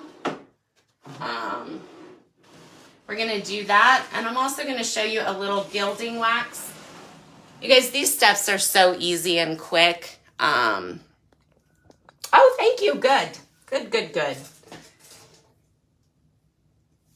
I've been doing this a long time, you guys, but I'm not always confident in what I decide I want my design to be. I tend to change it a lot as well. So, you know, I really appreciate the encouragement too. Just letting me know, like, oh, you're not too overboard or too off base, or, you know, that's not really cute, maybe. All right, so this is the Dixie Shine. And you guys, I already did part of this with the stripe video that I posted, so I'm not going to spend a lot of time here. Plus, I mean, it's really simple. I have lost my finishing pad. It's really simple. I mean, there's just not a lot to tell. You stick the glue on, you wait 15 to 20 minutes, and then you stick some of this over it and rub. And of course, it only sticks to your glue spots. Let me make sure I'm not in front of it. So see, look at that little highlighted shine. Ooh, I love it. Love it. So what I'm going to do on this one right here, I'm going to make sure I get all this Dixie Shine on, and then I think I'm going to stick some gilding wax over it. See how they look together. This Dixie Shine is a bit shinier than the gilding wax, so I think it might give it a nice layer, like another nice little layer of depth. This Dixie Shine is a new product too, so I'm still kind of playing and experimenting with it, but I really like what I've seen so far. So you can, put gilding wax over the shine, you mean? I'm going to cut another section out. So with the shine, it's relatively new, but theoretically, once you start to learn about products, you can theoretically make some educated guesses. I have not seen anyone who's done it. And I always like to just do stuff. I will tell you that ahead of time. But I am very specific when I don't feel like maybe I'm an expert or I know a lot about it, or it's a new product like this. Theoretically, there should not be any issues with me putting gilding wax over this. And I say that because oil-based products can go over water-based products, period. This Dixie Shine should not be affected by oil in any way because it's very similar to gold leafing. You can put oil over gold leafing. This is a glue that makes it stick. There is nothing in the oil that should make this, do anything bad to the Dixie Shine or to the glue and its adherence or anything else. So it's a new product. I can't say 100% just because it is a new product, but theoretically there should be no issues with it. Every great once in a while though, I'd say theoretically, because every great once in a while though, you'll find an issue. Like originally no one knew, because Gator Hide is water-based, that it would cause an issue with transfers, but it does. And it's actually something additional in the Gator Hide, some additional chemical that makes it waterproof that causes an issue directly on the transfer. But, that took some time to figure out because in some cases, so first of all, you can use the Gator Hide and maybe 2 out of 3 times you won't have a problem, but that 3rd time you will.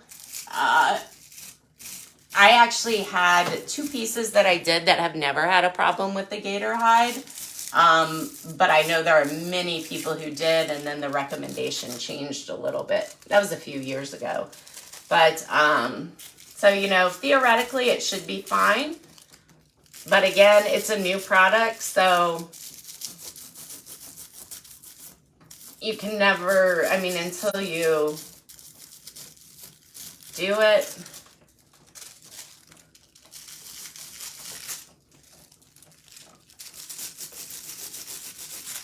And I'm just making sure that I get all my sticky parts. Now, one thing I will say about using this, if you still have some parts that are tacky, when you feel it, put this back over, run it over it, make sure it's good. But if you've got everything on and you just can't get rid of that tackiness, you can do a clear coat over the Dixie Shine, not over the wax, until it's good and hard. Technically until it's cured, but let's say I didn't have the wax on here and I did the Dixie Shine and it was tacky or something, but I didn't want to put more Dixie Shine on, I could do a clear coat to deactivate that glue. Right now I'm just trying to give you a lot of information that doesn't apply to what I just did here, but that's just in general. And this is nice and good. I just want to see what this gilding wax looks like.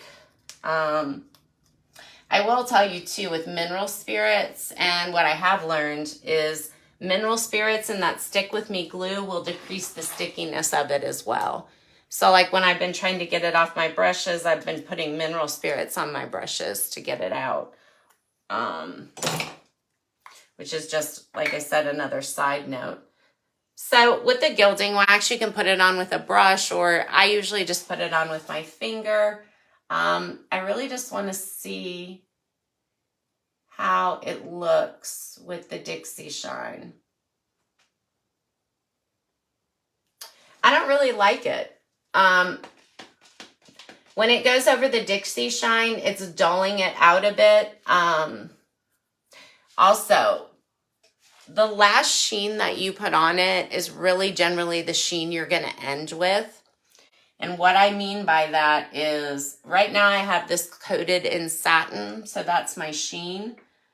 And Dixie Shine is shiny, but if I put a flat over my Dixie Shine, it takes the shine out of it because the most current sheen is flat. Hopefully that makes sense. That's just another little tidbit of information. But so I don't want to use the gilding wax, but let's say you didn't want to use Dixie Shine. I'm going to put some gilding wax on down here so you can really see it. I'm going to go over this with Dixie Shine. So once I end this video, I will actually take this gilding wax off. But I want you to be able to see it. But you guys, these are super simple. It's just the highlighting. I'm continuing to use Dixie Shine because I did it with the stripes. Otherwise, normally I would be using gilding wax.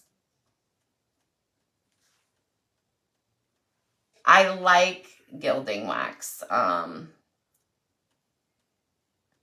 You have a lot of control with it. You can always take it off with mineral spirits. You can turn it into a glaze with mineral spirits, which I actually learned by accident. Actually, I don't know. I'm really liking this. I may wait for tomorrow when I buff this out. So gilding wax, after 12 hours, it's going to dull down.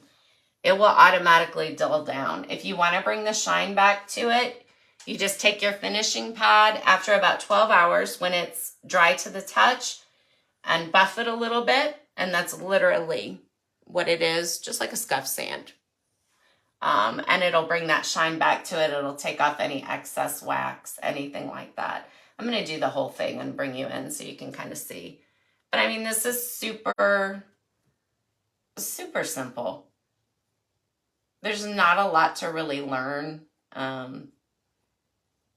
don't think there's a whole lot of tips and tricks necessarily with this other than knowing how to remove it. And you put it on to your liking. But know that that shine will go out of it once it's dry, and then you just buff it back out, which is not a long process. But you can see the difference. Actually, I'm not sure you will be able to on camera. I'm going to bring you in just in case you can. See how, like, I didn't put any of the gilding wax down here. Can you see how nice and bright and shiny that silver is? So if we go down here, this is not quite as nice and bright and shiny. It's a lot more subtle. A lot of times metallics won't show on camera.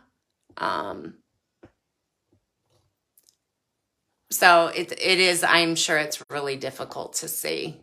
I know I have a hand-painted flower I did. I think you were on that live with the hand-painted flower, and I put the Dixie Shine on it to outline it. I was really bummed because you couldn't really see it in the video. It just looked like a dark line because that metallic, the way it shows up. But that's it, you guys. That's really all there is to it. Once you want to go in and add those details to your piece after the blending, like I said, I'll be posting bonus videos. I've got the correction up here, just that little fix. On the side, I left that really rough, that blend. So I went in and today on the protectant video, how you kind of smooth that blend out so you can make it look more even and transitional. So that'll be posted. I will post the hardware because I will be doing the hardware. I like to, again, I get bogged down in the details. It's not necessarily, I've got to clean this still, so I'm going to show you. So if you want to be just easy and update your hardware, I will have a video on this, but if you want to be easy and update your hardware, once you clean it, you can put this gilding wax on and see, you can really shine it all up and make it look nice and pretty. I'm going to be using Dixie Shine just because that was the original shine I went with normally. And my preference, though, is gilding wax for hardware. That's almost always what I do. I do typically add a coat of paint, though, because I'm really into dimension.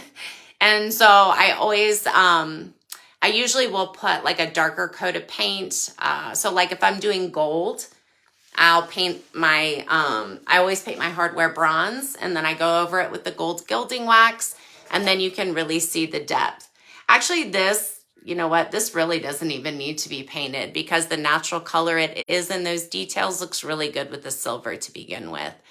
But again, that's just me. But this is a great way to give new life to your hardware without a lot of work. So by the way, you can bring, I never restore my hardware because you just saw how easy that is. All I do is clean it with a toothbrush, a little bit of white lightning spray on it, and then put my gilding wax on. Or if the base is not good, like say I have some super bright gold hardware and that's all it is, but it has a little bit of tarnish on it, that I will generally paint, and usually bronze, coffee bean, something like that, and then put the gilding wax over it so I have a lot of dimension. But it can go straight on too. You don't have to do that. Just buff it out the next day after about 12 hours, buff it out, get that excess off, and brighten it up. Do I clear coat hardware? No. And by the way, gilding wax is oil-based. You will never, ever, ever put a clear coat over this. Technically, after 30 days, you could if you wanted to because it would be fully cured, so you could put something water-based over it, but there's no need. This protects itself, so to speak. So that's why it's always the last step, and you never protect over it. What else? Now, if I was just painting my hardware, which, by the way, I would put, if your hardware is, I don't have any in here. Oh, let me give you an example. So I have used these knobs before. I pick up a lot of stuff out of the trash, like on the side of the road. I like to take the hardware off of it. That's not the case here. I did get some knobs I did that with. But I used these particular knobs on something, and I wanted this whole part to be gold. I just slick stick this first and then painted and then put the gold on over it. But if I'm only painting hardware, trying to think, I'm sure I've protected hardware before, but I can't think of a specific example right now. I used to spray hardware, and when I sprayed, I got the spray with a protectant in it. I'm sure there's a time that I've probably protected for some reason, but for the most part, I don't protect hardware at all. And let me tell you something else. Your chalk paint, technically you do not have to protect chalk paint. It cures or reaches its full hardness within 21 to 30 days. I always protect my chalk paint though. And the reason being is it's so porous. If you do not protect your chalk paint, especially dark colors, and you touch it, it'll leave like little marks on it. It's also like flat wall paint. It doesn't wash the same way. So technically, chalk paint does not have to be protected, but there's never a scenario I wouldn't protect it. But that's kind of the reasoning behind not protecting it on the hardware. Also, anytime I'm painting one color, I try to use silk because it's an all-in-one paint, and the protectant as well as the stain blocker is already in the paint. So if you're only painting one color, I would always use silk if the color is available. And I don't always trust every paint brand that has an all-in-one thing with it. So I will tell you, I didn't believe it was silk either at first. I always protected over silk. But I like to test things out, and I like to give it time. By the way, this has nothing to do with the class. This is just, information. But the silk paint, I did a display with it because I wanted to see how it held up. And I used that display for a year for the silk paint, that bookshelf, and it was fine. The silk, you actually really don't have to protect over it.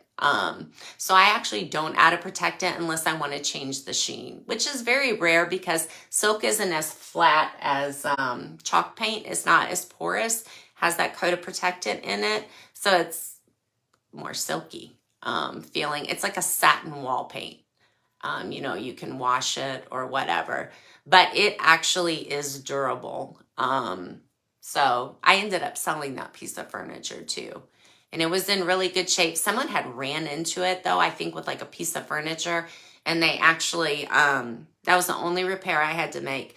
They actually took a chunk of wood out of it, which I mean, you know, that has nothing to do with the paint, but I did have to paint over that section and repair it, but that was it. It was actually really good. I was surprised because I'm a huge protector. But, all right, so hopefully, Jody, I answered all your questions, and I'm pretty sure I just went into a lot of extra information. Like with the details, I'm really bad about that too. I'm really information driven. But you guys, hopefully, if you can think of any other questions, or if you have any questions about the transfers, the waxing, anything that I didn't hit on, please let me know. Like I said, check back in the group because I'm going to be posting a lot of extra bonus videos, everything that is done in here. I will also be, I've got this gilding wax on my hand, so I really don't want to touch a lot of stuff up here. But the decoupage that I'll be doing on the inside of the drawer, because the inside of this drawer is got some stains on it and stuff like that. We're going to be using this decoupage paper from Redesign with Prima, so it'll all tie in together. And I think that's it. I don't know. If you guys can think of anything I missed or any other questions that you have, just post them in here. I will always be checking back in this group. I felt like there was one more thing I wanted to tell you. But I can post it as well. It's not anything about what we did. It was just a reminder. Oh, so if you have not been present for the lives, I have some people who have paid for the class quite a while ago that are still not in the group. So the way that you can navigate this page, I have everything that was live, that was what I advertised for the class. You can search within the group with a hashtag live, and those videos will come up straight in order, so that way you don't have to go through the timeline. Also with the bonus videos, I have them posted. So all of them, you can do bonus video, do a search for bonus video, and I have them labeled part 1, part 2, part 3. Well, actually, I'm getting ready to post part 3. But I have all the parts labeled so that you can see the order in which to watch them as well. And that's just the order that they're done on the furniture. So that was the other thing I wanted to tell you, because I'm pretty sure I'll have some people join in this group, hopefully, you know, later on that have already paid for the class but haven't been in here. So it's super easy to navigate. I tried to lay it out so you could search easily and see everything in order. But I think that's it, you guys. Thank you so much. And thanks, Jody, for hanging out with me again tonight so that I'm not on here all alone. But thanks again. Take care. Have a great weekend, everyone. Oh, yeah, my fingers. I always look like this. All right. Bye-bye.